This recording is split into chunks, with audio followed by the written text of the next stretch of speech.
It's telling me I can't go live because it was removed on Facebook. Oh, are we live? It says streaming. We're live. All Go right. ahead and Yep.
Welcome, kayak anglers.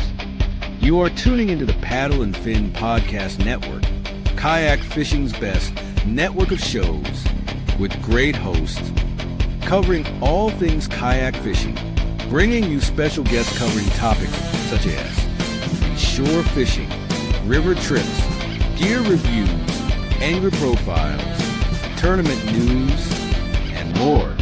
Sit back, relax. Let's do this. Chasing the 20-inchers Susquehanna River podcast is proudly partnered with these great companies. Railblazer, think outside the tackle box. The Chegan brand, official brand for smallmouth bass. Kayak cushion for them long days on the water. Ken's Jigs, need a custom jig? Don't look any further.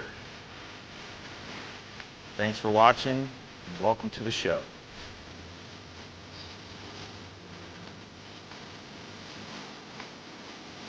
Could this be the 20? I don't know. What's Hey, going what's on, going Sean? on? Not Good much, man. evening. Good evening, everybody. Thanks for tuning in. So we got Michael Bradley coming in already. What's up, Michael Bradley? Thanks for joining us tonight. So what's been going on, Sean?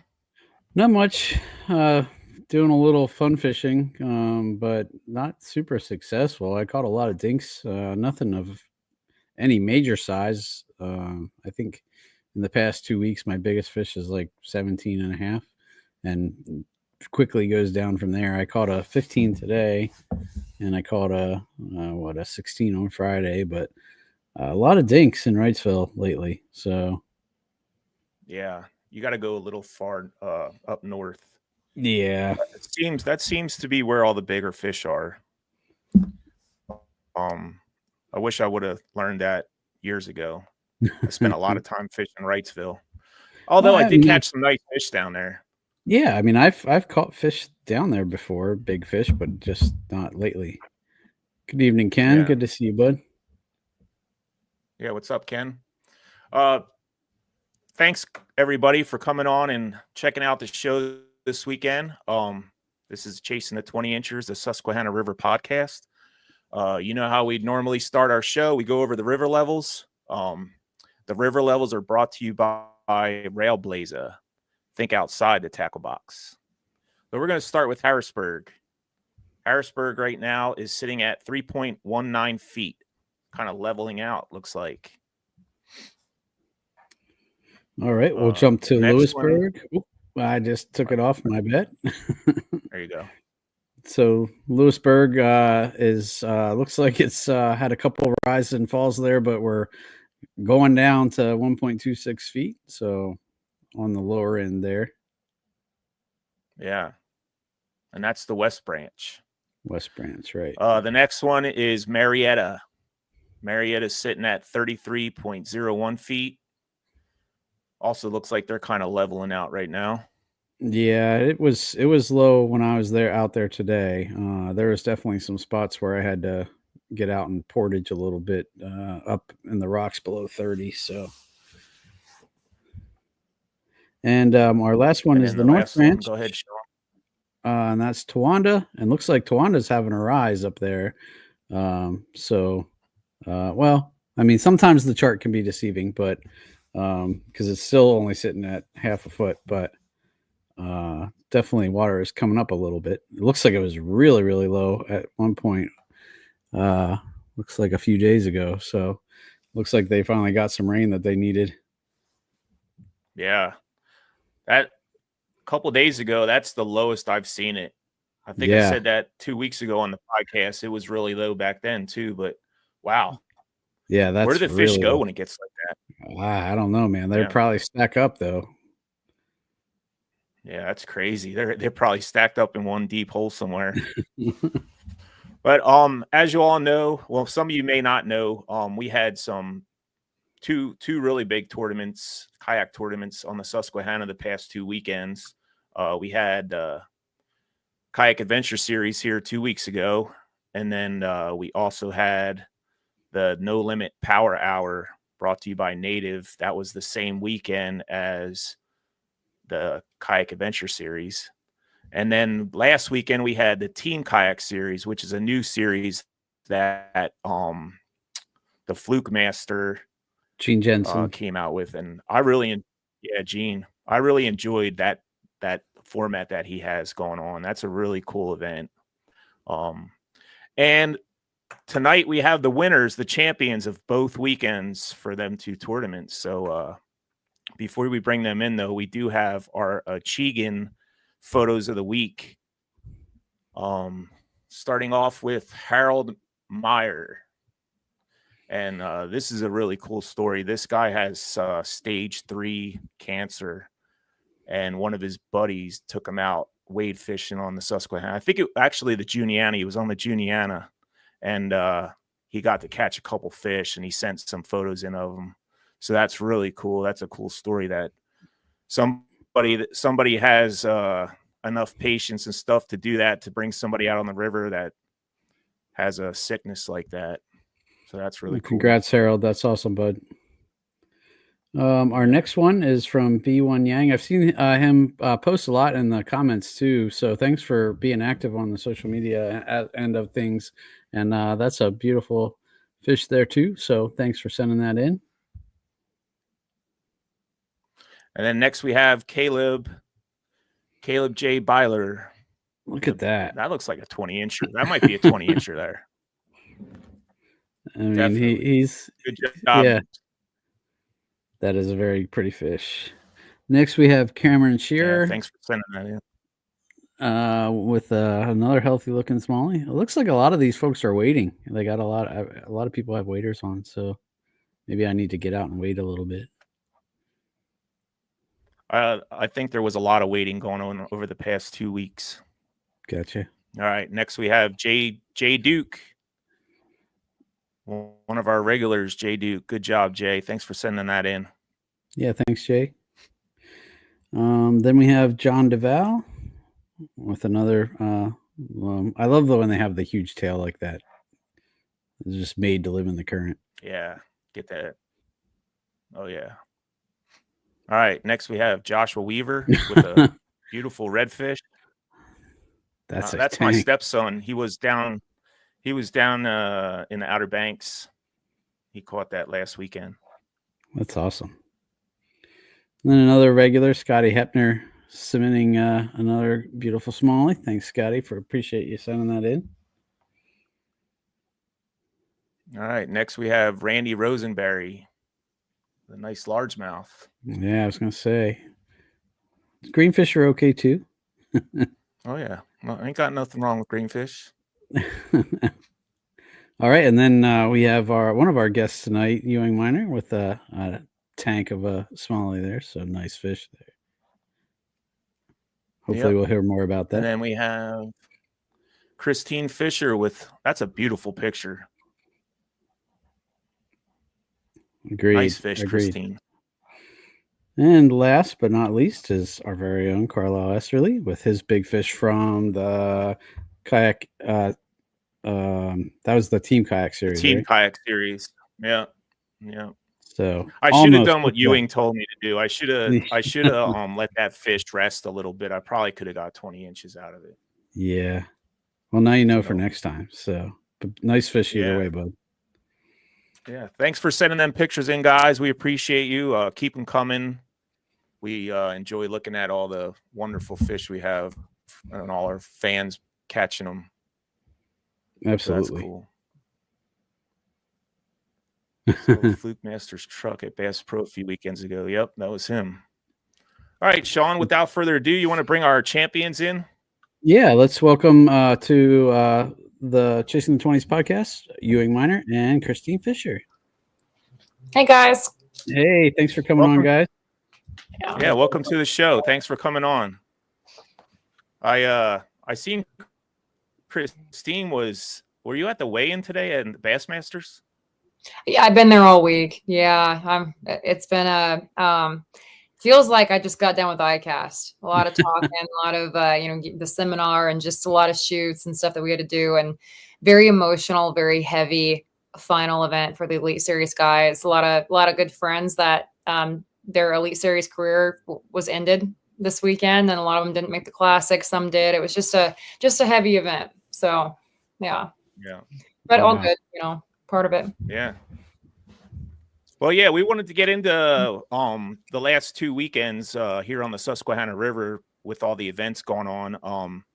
How you guys broke down the low water conditions, the clear water, getting in all that stuff. The first tournament we want to go over was the Kayak Adventure Series. That was 2 weekends ago. You guys got the team championship in that one, right? You guys teamed up for that one? Yeah, yeah, both of them. I think there was there 3 or 4 tournaments going on at once? There was Bass Nation. 4 or 5, actually, I think. Yeah. I remember Native, right? It was the 5th event of the season, and there were 5 events total. Yeah, there were 5 events. That's right. Yeah. Yep. Yeah. 5 different tournaments, so which I think is awesome. Did you guys fish all the events? I tried to, but I missed the deadline on most of them. So, oh no, yeah, not going to do that again. But you live and you learn. Right. Yeah. Okay. I can't imagine the logistics of doing all of those together. That had to be quite an undertaking. But it's actually Tourney X makes it really easy because you just go in and you.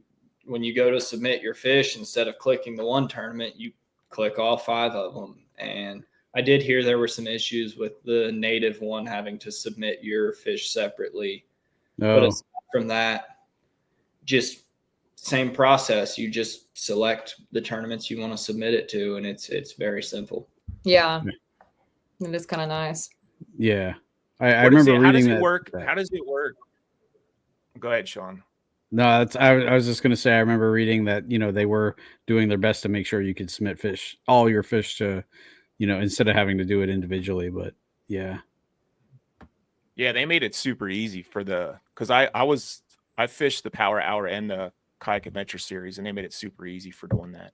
But how does it work if you're not a member? I know certain not team trails, certain trails, you have to be a member. So do you have to actually go on their website and pay for the membership fee and then sign up for the tournaments? Yeah, it was just over $650 if you paid for every single tournament entry fee, every possible thing you could have done, because I paid all of it. So yeah. I think 2 or 3 of them had memberships: PA Bass Nation, Slay Nation, and then I think Keystone had a membership too. Yeah. Yeah. Membership free on the Keystone. I actually made it into that one. So I know, Kristine, you fared out very well for the first weekend of the tournaments. I think you took about $9,000 home that first weekend, right? It was just over 7 the first weekend, just under 8 over, 70. I don't know, 70. It was, really good. I'm so impressed with, Drew's tournament, his format that with the GoPro bonus built in, like it pays really, really well. I mean, think about the guy that won. I won 2,500 for second, and Ewing and I won 2,500 apiece for the team. That's incredible for as low of an entry fee that is. And there was just 104 anglers, I think, in that one. And the guy that won it took home $7,500. That's phenomenal. Yeah, so I was huge. really, yeah. and not to mention that's paying out pretty deep into the field. Mm-hmm. If I remember right, Ewing, Yeah. I think, it paid very well, very deep into the field. Our buddies, Jordan, and obviously my boyfriend Guillermo got third, and they got, I think, $800 or $900 a piece for the team deal for third. I mean, that's really good. Wow. So Yeah. I'm really impressed with that. Big kudos to Drew. I mean, that makes it, we as anglers, that do this for, all the time, it's really nice when you're cutting paychecks, deeper into the field, that you can cover all of your expenses and then some, and definitely could do that with Drew's event. And for only being like the second year that he's been doing it, that's huge. I mean, it can only go up from here, really. Absolutely. Yeah. Awesome. Yep. Yeah, I was a little skeptical about his events just because they were new, and there's not enough talk about them really. He ran.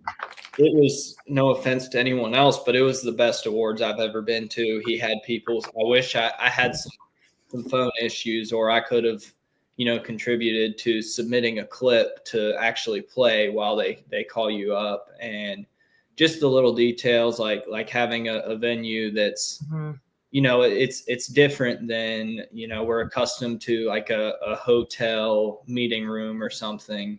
And he had it. I know he has it a lot of times in theaters, but this one was at a little bar, and it was just a entertaining event for all. Even if you didn't know anyone that was getting a check, you would still have a good time hanging out and seeing people's fish catches and all that. I really enjoyed fishing his event. And everybody there, I mean, Ewing can probably speak to this too. One thing that I noticed, we fished a lot of the Bassmaster and used to be the Hobie stuff, and it was just a very tense, kind of highly competitive atmosphere. Drew's events, all of the competitors there are so freaking happy. Like everybody's just jacked up. They're smiling. And maybe if there's a lot of newer people that are fishing, a lot of local kind of grassroots anglers. And it just kind of it revives me and kind of fills my cup, because I feel like the whole atmosphere, everyone just had the best dang time. And, I think that's probably because it's maybe, just set up to be a fun event, but also Drew does a lot of stuff, with the micro bag and just a lot of fun things where people can win prizes and fun little trophies and money. And I don't know, I just think the whole thing was really great. And I fished one last year. I actually won the team event last year with my buddy Jordan up in Wisconsin, and I was blown away with the event last year. And this year was just the same. Like they just keep getting better, and I hope to fish more of them next year if I can. What are your guys' thoughts on the Friday night, Saturday, the kind of aspect of it? That was the first tournament I ever fished like that. It was different, and especially with the long drives to, where I was staying. I think Kristine was in a similar situation, but that was brutal. Yeah, late and then getting back on the water early. It took a toll on me, and I'm 23 years old. So imagine adding like 14 years to that. Like I felt like I hit by a bus. I mean, G and I think got an hour and 25 minutes of sleep Friday night. So yeah, we were late to getting on the water, pretty late on Saturday. But it's great because Friday kind of feels like a bonus day, because it is your best 10. Essentially, you kind of you feel like, and you and I are like, we just really need to both contribute like 5 good fish, right, in 2 days. So it really feels like Friday is kind of a bonus day, which is kind of cool. Yeah, for sure. Yes. Yeah, Sean and I got lucky. We know somebody that has a cabin up that way, and we stayed. We weren't that far, 30 minutes off the river, Sean. Yeah, I think it was something like that. So we got off the water at 8 o'clock Friday night, and then had a nice little meal, and then went to sleep, and we had a nice night of sleep. So that was nice. We didn't have to drive our normal hour and a half or so. Yep. So that was cool. But we didn't fare too well in that tournament because Sean had a family emergency and he had to leave early Saturday. So I was in the individual too. So I just did what I could as far as catching as many fish as I could. That was fun though. I really enjoy his tournaments. That was my second one. I fished the one he did up in Towanda last year when we had that big hurricane come through and the water levels were at like 13 feet or something like that. And Friday got canceled for us.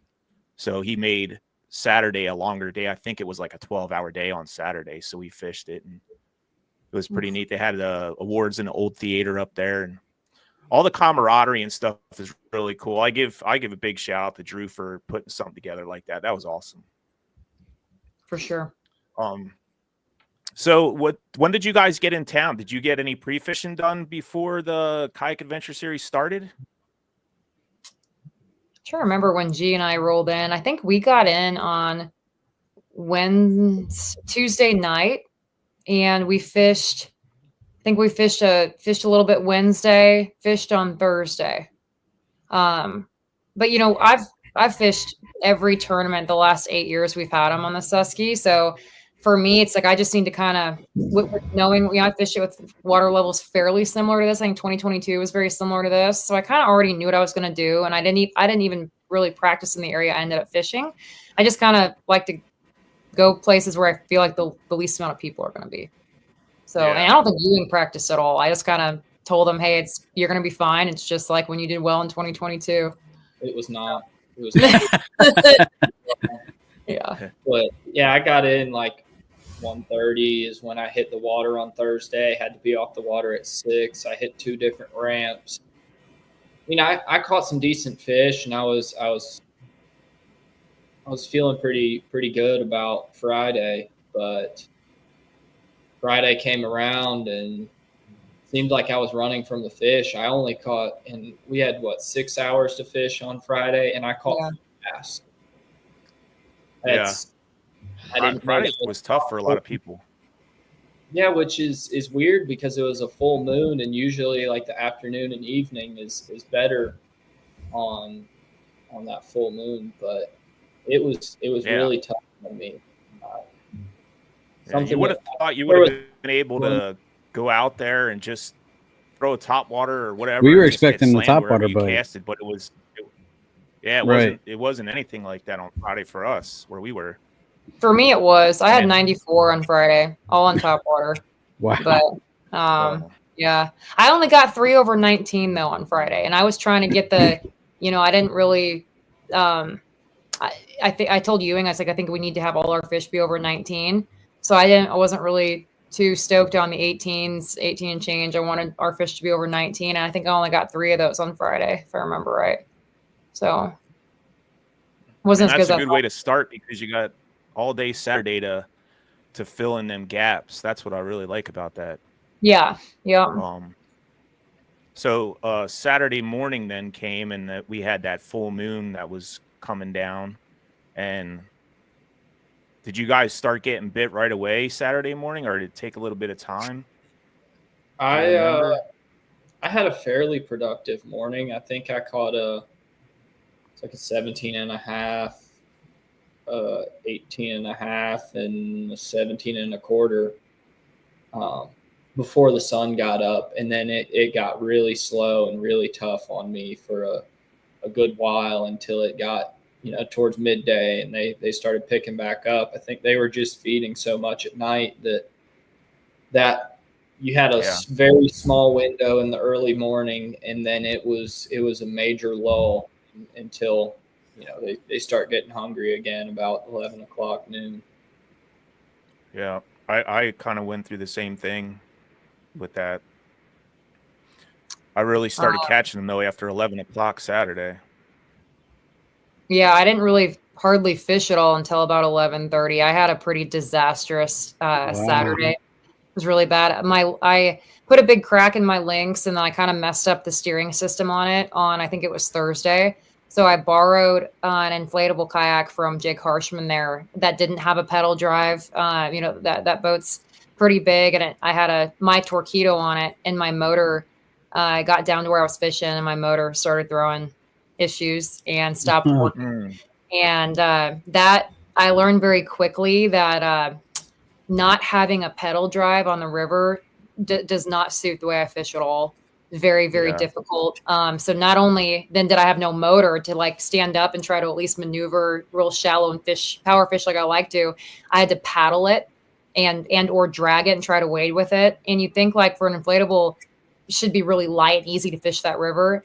Because the bottom material is that, you know, the material, like that rubberish material, it's stuck to everything. And there were so I actually many just started fishing the Innovative Sportsman this year, and I was just telling Carlisle before we started, I'm like, I'm second guessing not having pedals. I mean, I still have my Outback that if I need to, but I've been trying to use it, and I'm like, I spend way more time with a paddle in my lap than I ever did, and I'm not sure I like that. I had a lot of issues, even on Friday. Lost a couple fish because I couldn't. I was like, I felt myself reaching down for my rudder that didn't exist to try to use my pedal drive to get to the fish, to get them where I needed to. It was a disaster in that thing. And I'm sure that I'm just not used to it, but I spent the first several hours trying to fix my motor.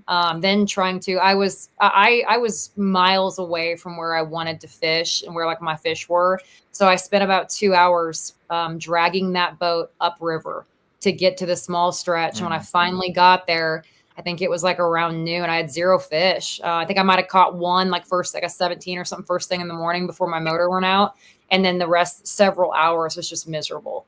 I had to try to paddle, had to drag that thing. And I learned I'm not super strong, like trying to drag that over rocks, and it sucked. But as soon as I got to the area, it took me a couple hours to drag it up there. I think it was like almost 2 miles upriver. I had to drag it to get to where I wanted to fish.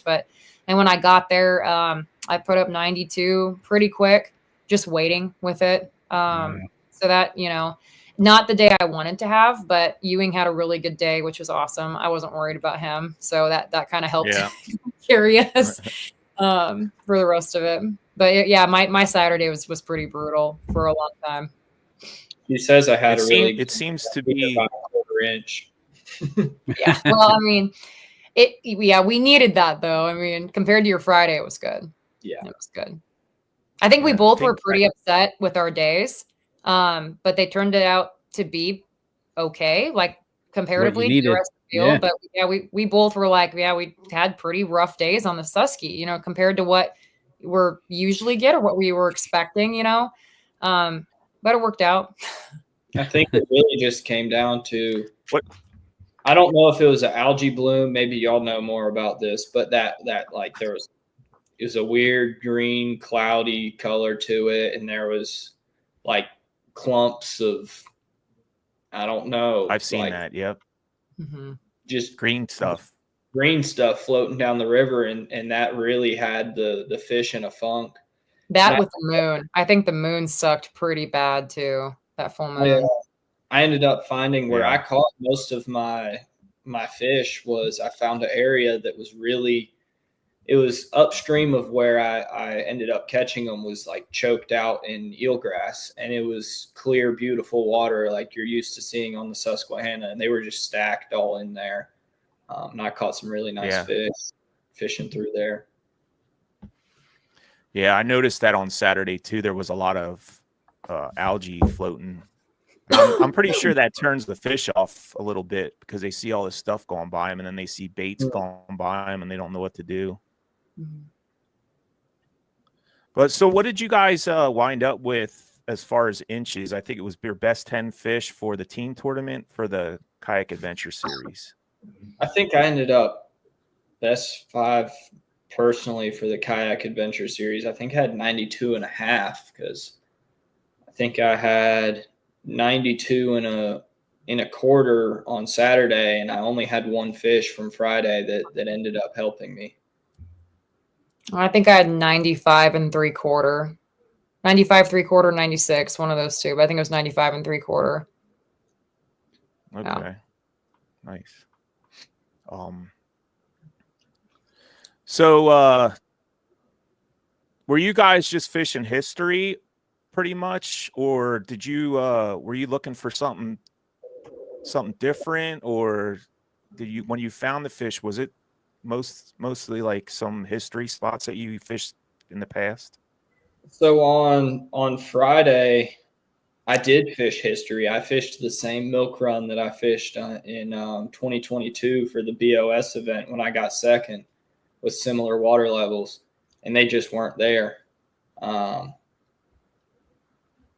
checked one of the places during practice, and I caught a really nice fish, and then, saw a couple of the, 19 to 20 inch fish and felt really good. But there were a few fish in that one area, and it seemed like everywhere else I fished through there was just dead. They weren't back there. And I ended up finding, I think all of my fish came off of water that I had never fished before on that river in that particular tournament. Okay.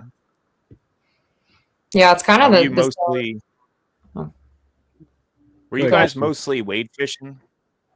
No, I was mainly fishing out of my kayak. I only got out of it if I couldn't pedal. And I had to wade. Yeah, I had to wade. I know on Saturday morning, I Jake's selling that kayak. Yeah, I saw that. Don't blame him. Yeah, Jake's selling that kayak if you're interested. If they put a pedal drive in that, it'd be probably one of the best systems out there. But that was very very eye-opening for me, how the Mirage drive specifically, for being able to, I can draft shallower in a lynx and move my boat shallower in a lynx, and that can go with any type of motor. That was very eye-opening, and I hands down now believe that with low water conditions, there's no better kayak than one with a Mirage drive in it. Lynx in particular. I was curious about the lynx and how that did with the rocks in the Susky, because Harshman actually had one for a little bit and cracked it almost immediately, and so that kind of scared me away a little bit. Well, you put a crack in it, but it's all foam, so it doesn't. Right. It's just aesthetics that it really affects. Gotcha. Like I put a crack. I have 2 cracks in mine too, and I do a lot of musky stuff that I put cracks in it. But the cracks don't. You're not gonna. The boat can't really sink. Okay. So. Yeah, I don't shy away from that at all. Yeah, I actually didn't put any. I have 2 cracks in it, but I forget what type of, some sort of like epoxy or something that is safe with that type of plastic that I used on it to seal up those cracks so that foam doesn't get waterlogged.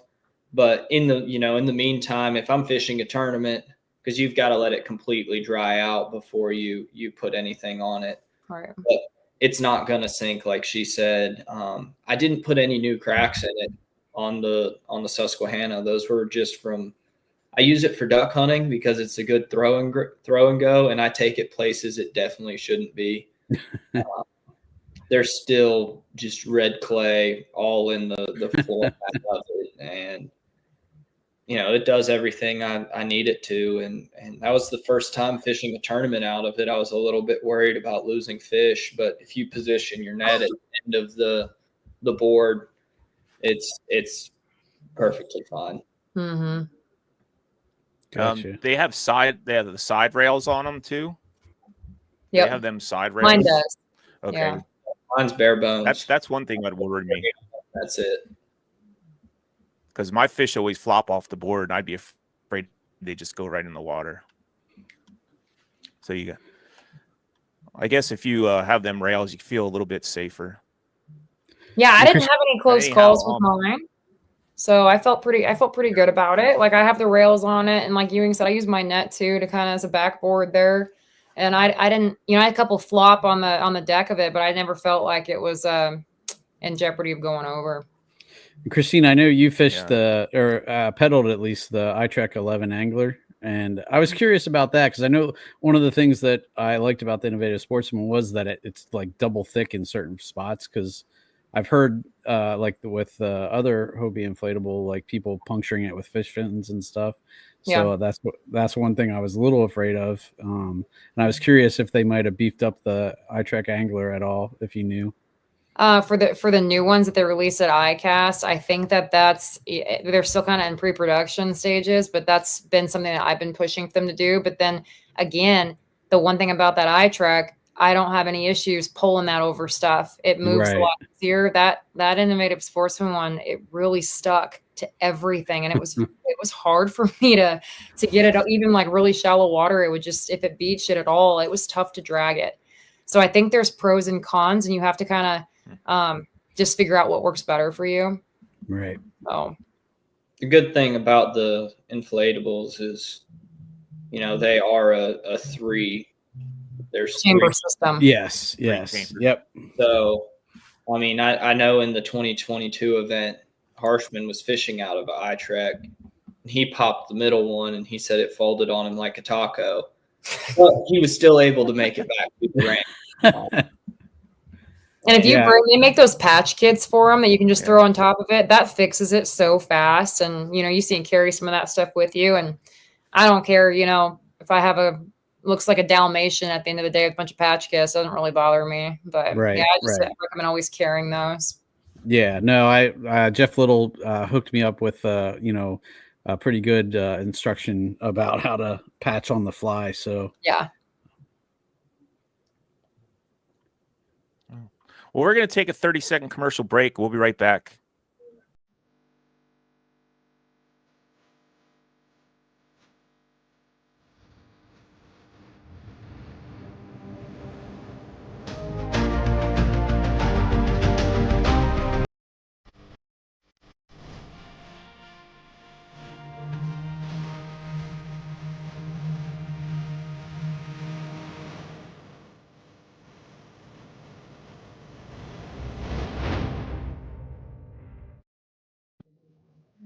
All right, guys, welcome back to Chasing the 20 Inchers, the Susquehanna River podcast. We have the champions of the past 2 weekends, Kristine Fischer and Ewing Minor. I seen in the comments somebody said Flex Seal for the patch. I don't think that's probably the epoxy he was talking about. It'd probably work. No. You know, I used Flex Seal on my bass tracker at one point. The welder ended up getting mad at me because it was a pain to clean off. But it'll work on that. It'll probably work on a kayak. I think. Yeah. Well, is that all you have here? You need to learn how to. You need to learn how. Oh yeah. I've actually tilted my motor. I had mine tilted. Still issue that I see, because I mean I run my Pro Angler with a motor on it all the time, and an issue I see with especially low water conditions, if you tilt that motor up and you can be spooking fish, it's so loud away from you, is just because that blade just touches the surface of the water. Yeah, it's like almost cavitating a little bit. It's really loud. Giant whopper plopper. Yeah. It's their worst. That's what happened to me. I was spooking so many big fish. Even when I got out of my kayak and was trying to wade fish, I was trying to move super slow, and I was still seeing huge wakes gone away from me 100 yards away. I'm like, man, these fish are so smart. They were. But yeah, I had a. Yeah, they were spooky. And I wonder if the moon had something to do with that too. I don't know. I just think it was just really shallow water. You know, anytime you have shallow, you know, kind of clear water, the fish are spooky. And that's why I think the motors are great. But in situations like that, I really do think that they're kind of a disadvantage in a lot of ways when you're fishing shallow. Yeah, I think you guys made the right decision with the Hobie links and the foot control, the what do you call it? Mirage Drive. Mirage Drive. Yeah. A Mirage Drive. That's what I was looking for. That's probably the quietest thing you guys could have done without, you know, I think you even said you didn't use a motor on the Team Kayak series. No, not at all. Ewing didn't have a motor for any of it. I don't think, right? Yeah, he didn't have a motor for any of it. And I, like, hindsight, I wish I would have used the links for Drews. I think that I could have had a way more productive tournament. And I ended up using the links for the next one and did. So yeah, definitely the kayak that was smart on your part. That was probably the quietest way to do it. So after that tournament, the first weekend with the Kayak Adventure Series and all them other tournaments that were going on, did you guys do a lot more pre-fishing that week before the team kayak series? So well, Kristine had a different story, but I spent Sunday, Monday, and Tuesday just fishing other bodies of water. I checked out some small lakes around the area just because I know how much that river can change in a week. And I didn't want to find a bite that was going to go away by the weekend. And what I feared even more was writing something off that by the end of the week would be really good. That is a lot of time. Yeah, it's for things to change. In lakes, it can happen, but especially on river systems like that, falling water. I wasn't sure if there was some rain in the forecast, maybe there would be a jump and that would completely write off everything. So I just enjoyed the area, caught some largemouth, and I got out there on Wednesday was when I started my pre-fishing. Yeah, mine was definitely different. Unfortunately, G and I went out to just a different kind of some old history stuff of mine that I didn't fish for Drew's. I needed some content for Berkeley. They're dropping a couple new baits this fall.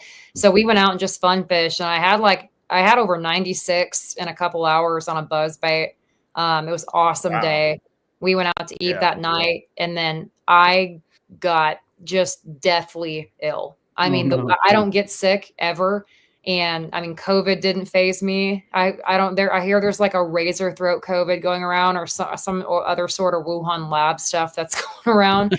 It took me out in a really, really bad way. So Tuesday, Wednesday, Thursday, and Friday, I was pretty much like laying down in bed. G was supposed to go home after Monday, and he ended up staying and taking care of me. It was that bad.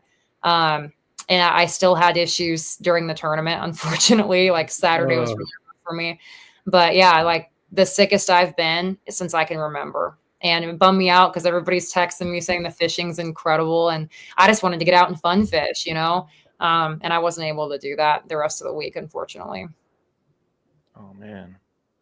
Yeah. Well, at least you were healthy enough to fish the tournament on Saturday and Sunday then. Yeah, I just barely got through it. It was, very rough for me. Very rough. I know at the awards, you were saying something about on Saturday, you were like laying on a rock. That's how sick you were. You felt really bad. Like for an hour, like rolling back and forth. I thought my appendix had ruptured. It was so bad. Like I had just terrible, terrible sharp pains I almost called 911. I called the tournament director, tried getting a hold of somebody at my ramp. And I had tears running down my face. It was so bad. And that would last until about 8:30, 8:45 in the morning. And I literally probably looked like I was having a relapse, like out there just rolling back and forth on this rock in the middle of the river. It was brutal, but it's always something. I'm just used to it at this point. Yeah. And then you guys go ahead and rack up 193 inches in 2 days. That's amazing. Well, it was fishing really good. I mean, I thought Ewing kind of let me know, like, the few days he practiced a little bit, and he said it's just getting better and better. And we kind of predicted that, I think, after Drew's with the way the water was going and just the moon and everything. We knew it was going to fish a lot better. And it did. It allowed me to just not be able to fish the hardest or fish as long, and just still they was just fishing so good that we were able to take advantage of it. That's awesome.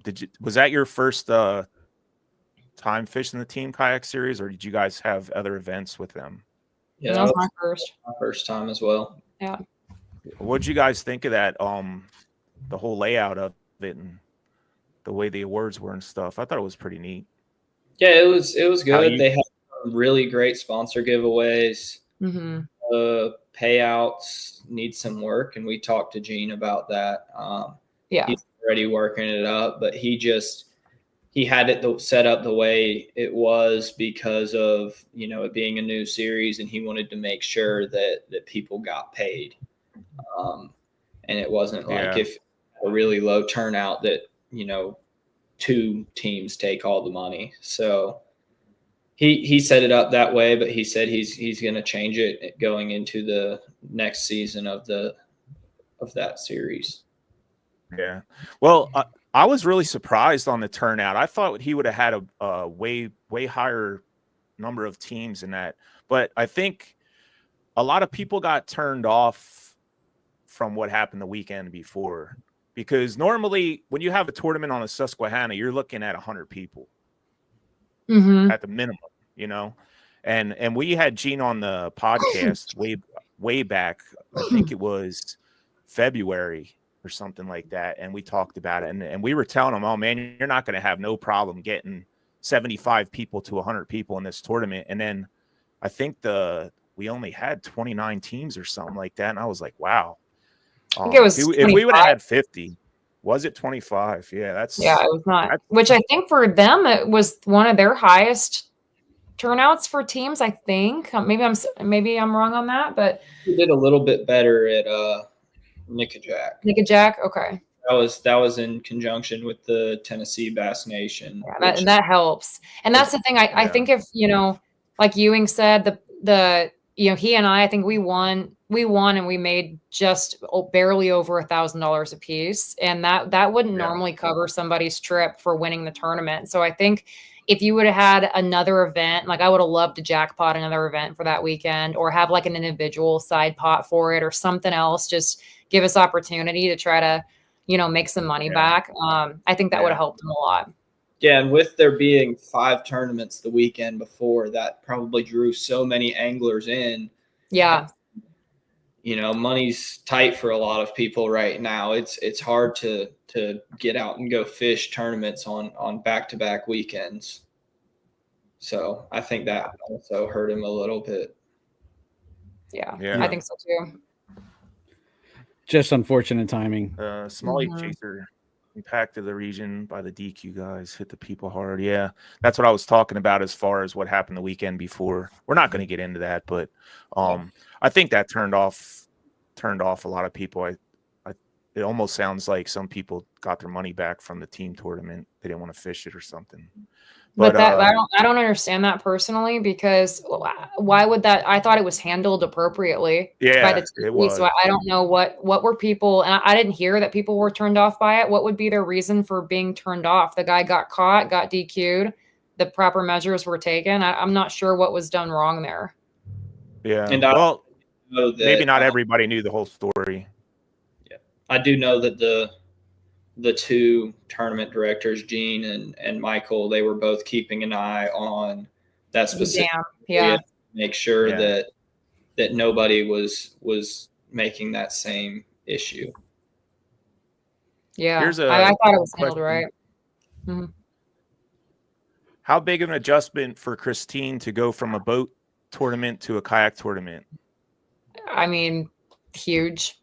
Still. It's huge. Like Ewing's done both. I mean, for me, I didn't, this is pretty much my first year in a bass boat. It's a entirely different world. A lot of things that you have to, it's basically relearning a system all over again. From trolling motor to boat positioning to all of that. It's a huge process, and just time management and flow of things. But I'm having fun with it. It's a new challenge. It's going to take me a while. Yeah, do you ever find yourself like, when you're in your boat, do you ever find yourself like trying to find the steering for the Hobie over here? No, I haven't done that. I haven't done that quite yet, but it wouldn't surprise me if I do. No. Yeah. If we pay close, well, we want to congratulate you guys. I mean, to come up here. What was that? I was saying, if we pay close enough attention in her videos, we might see her grabbing for it when she doesn't even know. Yeah, I do I spend so much time in that kayak that I was going to say there's probably times when you're in the boat where you're like, man, if I had my kayak, I could get in that little spot back there, Oh yeah, for sure. Yeah. I know Ewing said he was coming up in September. I don't know if Kristine is. Did you hear about the Susquehanna Fish and Tackle Classic? September 20th? I did. Yeah, the $10,000 one, if they hit their amount of anglers. Trust me, I want to really bad, but I haven't been home since May. I've got a lot of shoots and a lot of last minute things coming up in September. I do have that weekend open, but it would require me to take the only 4 days that I don't have anything on my calendar and fly out there, get a half a day of practice, and then fish it. So I'll probably just not be able to fish that one, unfortunately. Wish I could, but I gotta say no sometimes. It's hard. Yeah, we get it. Well, we wanted to bring you guys on here and congratulate you guys to come up here and do what you guys did. It's that's a pretty awesome task. I know you guys have history on this river, but there was a lot of locals that fished these tournaments, and they fish this river all the time. You guys to come up here and kick butt like you did, that's freaking awesome. Thank you. Sean, you got anything? No, I just wanted to thank you guys for coming on. It's awesome to see how you guys do on the Susquehanna. I mean, it's really a testament to how you guys fish and that you can consistently put up big numbers like you do. So congrats again, and thanks for coming on. We appreciate you, and good luck moving forward. Thanks for having us. Yeah, thanks, guys. And we'll see you in September, Ewing. I'll see you. Hopefully I get to hop back on your podcast afterwards. There you go. All right, you guys. Fellas. Thank you so much. We'll see you guys. All right. Sean. I gotta get used to this delay. We got to figure that out because it's so weird that I feel like it's only you that I get that delay with, but it's well, you're getting a delay from me. Yeah, like I think when I start talking, I think there's a little bit of a delay for you. Oh, but it's all good. Maybe we will figure it out. I feel like we're always cutting each other off. Yes. Yeah. Anyway, guys, we appreciate everyone watching the show. Keep sending them photos in. I always make a post like the day before the podcast. Usually it's something like one of my fish or one of Sean's fishes. And, we say post your photos in the comments below. And we appreciate everybody that's been doing it. The numbers are getting bigger and bigger every week. We appreciate everybody watching. We'll see you next time on Chasing the 20 Inchers. Thanks again, guys. Thank you for tuning in to the Paddle and Fin Podcast Network. We hope you enjoyed the show. Don't forget, for future shows, like, follow, share, and hit that subscribe button. Make sure you check out our individual channels and accounts too. Want to be a guest on one of our shows and talk of adventures, gear, or products? Contact us. Thank you for watching The Noob Show with Matt Gibson, Chasing the Tide with Dustin Nichols, The Rusty Hook with John Rapp, The River Run with Adam Fraser Pross, May Contain Fishing with Daniel Woodcock, Chasing the 20s with Carlisle Esterly and Sean Lavery, Friday Night Bites with Brian Schiller. Thanks for tuning into the Paddle and Fin Network. Subscribe and always wear your PFD.